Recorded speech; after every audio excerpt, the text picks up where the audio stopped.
Budget meal nachos viral RM30 untuk 5 orang makan. Buat apalah nak beratur panjang-panjang kan? Kita buat sendiri lebih jimat.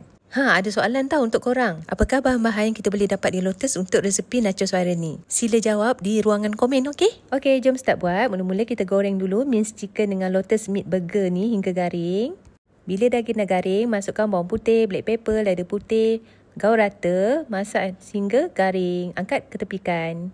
Okey, next kita buat sos putih. Gunakan chopper untuk kisar semua bahan-bahan ni. Bawang putih, yogurt, mayonis, serbuk black pepper, mixed herb, garam, gula, sedikit air dan sedikit jus perahan lemon. Kisar sampai hancur macam ni dan masukkan ke dalam botol.